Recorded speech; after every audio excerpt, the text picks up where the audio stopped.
Hello दोस्तों, hello students, good evening. आप लोग बहुत अच्छे होंगे। होपफुली आप लोग पढ़ भी रहे होंगे, आपको क्लासेस भी अच्छी लग रही होंगी। तो आज हम सिद्धांत कौन सी देखेंगे? आज हम व्यवहारवादी सिद्धांत को देखेंगे। सीखने का मनोविज्ञान, थॉर्नडाइक और स्किनर के सिद्धांतों का हम आज संपूर्ण विश्लेषण करेंगे, जिसमें कि हम बताएंगे कि थॉर्नडाइक और स्किनर में क्या बेसिक डिफरेंस है, इन्होंने कैसे पुनर्बलन की बात की है। सीखना होता क्या है? सीखना एक क्या है? व्यवहार में परिवर्तन है। सबसे पहले हम क्या देखेंगे कि व्यवहारवादियों का पहले हम परिचय देखेंगे कि उद्दीपक, हम किसी चीज़ को क्यों करते हैं। पहले उसके लिए कुछ उद्दीपक होता है कि जैसे बिल्ली को कुछ चाहिए था, मछली चाहिए था, तो उसने क्या, उसके लिए वो क्या था? उद्दीपक था। तो उद्दीपक स्टिमुलस प्लस अनुक्रिया रिस्पॉन्स हमारा क्या बनता है? अधिगम। हम तभी सीखते हैं, तो इसे लर्निंग कहते हैं।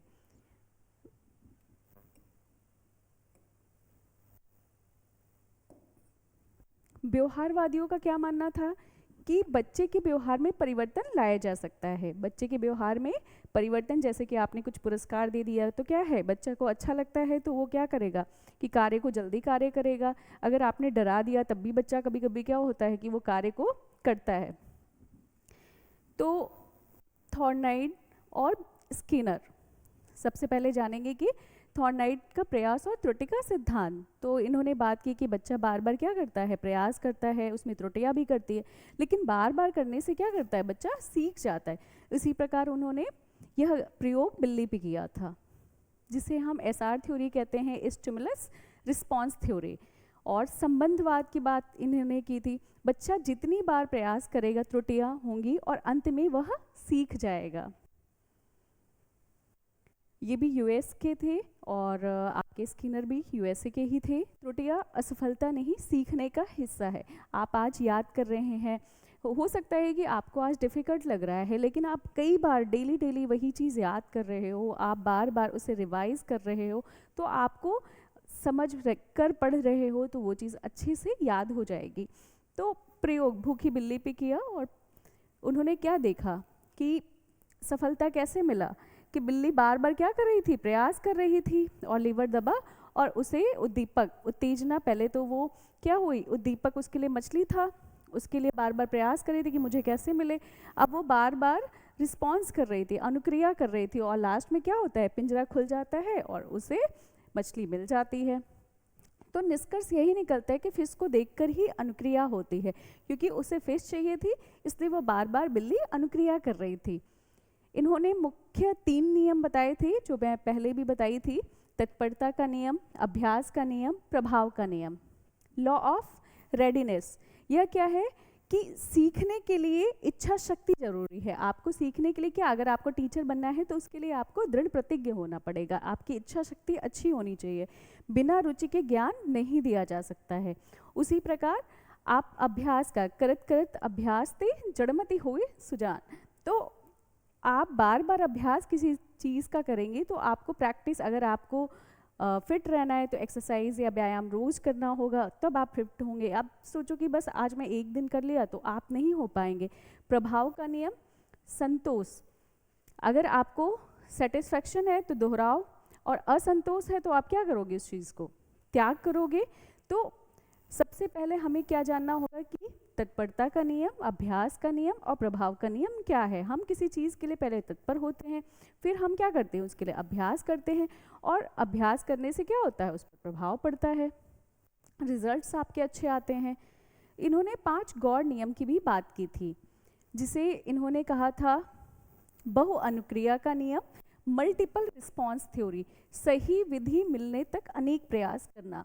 आप लोग क्या, अगर कोई हमें कार्य करना है, उसके कई सारे ऑप्शंस हो सकते हैं, हम कई प्रकार से मल्टीपल डायमेंशन से कार्य कर सकते हैं।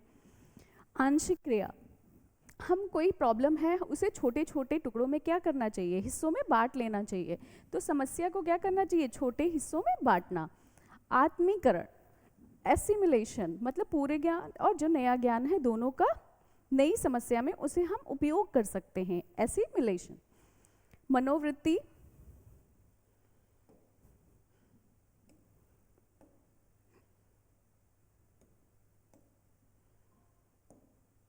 मनोवृत्ति, एटीट्यूड, सकारात्मक सोच सीखने की गति बढ़ाती है। अगर आप पॉजिटिव सोच सोचते हैं कि मुझे टीचर बनना है, डेली प्रैक्टिस करेंगे, हम बन जाएंगे, तो आप बन जाएंगे। बट आप नेगेटिव थिंकिंग करें, अरे बहुत टफ है, बहुत ज़्यादा बड़ा कोर्स है, तो फिर आप नहीं बन पाएंगे। तो धीरे धीरे छोटे छोटे कदमों से आप अपने गोल को प्राप्त कर सकते हैं। सहचर्य परिवर्तन, यह क्या है? एसोसिएटिव शिफ्टिंग, एक स्थिति का सीखा हुआ व्यवहार दूसरी स्थिति में प्रयोग करना। आप जो पहले साइकिल चलाना सीखे थे, अब उससे क्या हुआ, आप उसी के थ्रू ही आप अब स्कूटर चलाना चाहते हैं या बाइक चलाना चाहते हैं, तो आप पहले स्थिति का प्रयोग दूसरी स्थिति में कर सकते हैं। अब स्किनर का, इन्होंने क्रिया प्रसूत का अनुबंधन सिद्धांत को दिया था। ये होता क्या है, सबसे पहले हम ये देखेंगे और इनके कुछ मुख्य शब्दावलियों को भी हम देखेंगे। जैसे कि वो एसआर थ्योरी को बोलते थे कि स्टिमुलस होगा फिर रिस्पॉन्स हम करेंगे, पर स्किनर जी ने क्या बोला कि आरएस थ्योरी, पहले हमें क्या होना चाहिए, रिस्पॉन्स फिर स्टिमुलस, हमें पुनर्बलन पहले पहले क्या करना है, रिस्पॉन्स फिर स्टिमुलस। इन्होंने इंस्ट्रूमेंटल कंडीशनिंग की बात की थी, साधनात्मक अनुबंधन की बात की थी, कल हमने बताया भी था कि इनका अभिक्रमित सिद्धांत भी था। इन्होंने पुनर्बलन पे काफ़ी जोर दिया था। ये कहते थे कि क्रिया पहले किया जाए और पुनर्बलन बाद में, पहले हमें क्रिया करना है। प्रयोग इन्होंने क्या किया, बॉक्स पे किया चूहे पे, कि चूहा घूमता है, लीवर दबाता है और भोजन की गोली, अब वो क्या करने लगा कि उसे पता चल गया कि लीवर दबाने पर ही मुझे खाना मिल जाएगा, तो पहले वो क्रिया किया और उसके बाद उसे भोजन मिल गया, तो भोजन ही उसका क्या था, पुनर्बलन था। तो चूहा परिणाम के लिए क्रिया करता है, तो यहाँ पे पहले हम क्या करेंगे, रिस्पॉन्स और फिर स्टिमुलस। पुनर्बलन का महत्व क्या है कि वह घटना जो किसी प्रतिक्रिया की संभावना को बढ़ाती है। तो बार बार वो पुनर्बलन क्यों कर रहा था, क्योंकि भोजन ही उसके लिए पुनर्बलन था, तो इसलिए वो कार्य कर रहा था। अब यहाँ पे हमारा पुनर्बलन क्या है कि अगर हमें पुरस्कार मिलता है, प्रशंसा होती है, तो हम कार्य की गति को बढ़ा देते हैं, हमें पॉजिटिविटी आती है हमारे अंदर। अगर बाधा या कष्ट को नकारात्मक गतिविधि हो जाती है, अगर हम उसमें प्रॉब्लम्स आ रही हैं तो क्या हो जाएगी, नेगेटिविटी थॉट्स आएंगे। तो इस प्रकार से अगर आपकी पॉजिटिविटी ज़्यादा होती है तो व्यवहार बढ़ता है, और अगर आप क्या है कि उसमें नेगेटिविटी आती है तो वो घटेगा कि आप अच्छा कार्य नहीं करोगे, आपका मन नहीं करेगा पढ़ने का। इसमें क्या होता है कि पुनर्बलन की अनुसूची क्या है कि आप रुचि के अनुसार, रुचि जल्दी, अगर आपको बार बार इनाम दे दिया जाए तो क्या होगा कि आपको ईजिली मिल जा रहा है इनाम, तो आपकी हो सकती है कि कार्य करने की रुचि क्या हो जाए, खत्म हो जाए। तो इसलिए स्किनर जी बोलते थे कि सबसे प्रभावी रुचि तभी बनी रहती है जब आप आंशिक कभी कभी इनाम दो। अगर किसी चीज़ को आप डेली डेली दे रहे हो तो फिर बच्चे का कार्य करने की गति कम हो सकती है, उसे उसका प्रभाव ही नहीं पड़ेगा कि मैं चाहे करूं या नहीं करूं मुझे तो इनाम मिलेगा ही। तो इसलिए आंशिक पे इन्होंने ज़्यादा जोर दिया।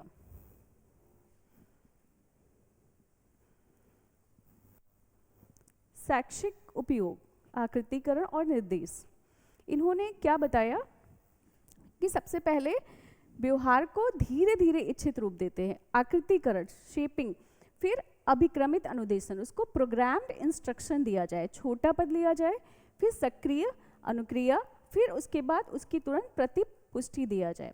जैसे कि एग्जाम्पल क्या है कि पाठ्यक्रम को छोटे टुकड़े में बांटना और तुरंत परिणाम बताना।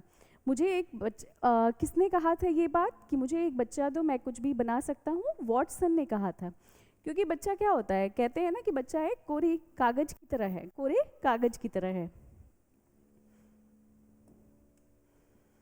अब हम दोनों लोगों का तुलना भी कर सकते हैं कि थॉर्नडाइक और स्किनर में क्या डिफरेंस था। बेसिक इनका विषय क्या था, थॉर्नडाइक का बिल्ली था और इनका क्या था, स्किनर का चूहा और कबूतर था। इन्होंने एसआर थ्योरी दिया और आरएस थ्योरी इन्होंने दिया। प्रयास, एफर्ट और ट्रायल की बार बार बात की कि बच्चा बार बार प्रयास करे तो उसमें त्रुटियां होगा और वो कार्य को फिर सीख जाएगा। इन्होंने पुनर्बलन, री-इन्फोर्समेंट की बात की थी।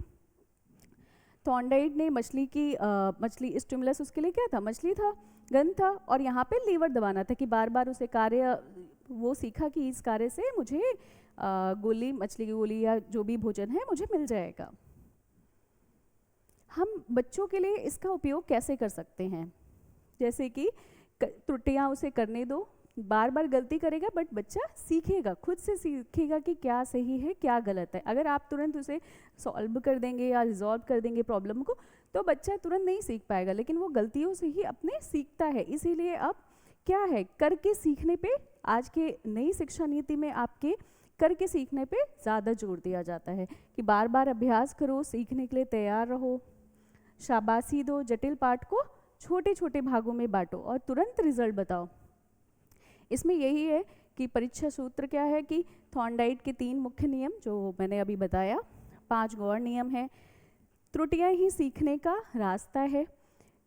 स्टिमुलस की बात की थी, संबंधवाद, कनेक्शनिज्म, और स्किनर का क्या था, क्रिया प्रसूत, साधनात्मक अनुबंधन और रीइंफोर्समेंट, पुनर्बलन की बात की थी, व्यवहार को नियंत्रित करता है, आकृतिकरण, शेपिंग की बात की थी, और पार्शियल रीइंफोर्समेंट की, आंशिक पुनर्बलन की बात की थी।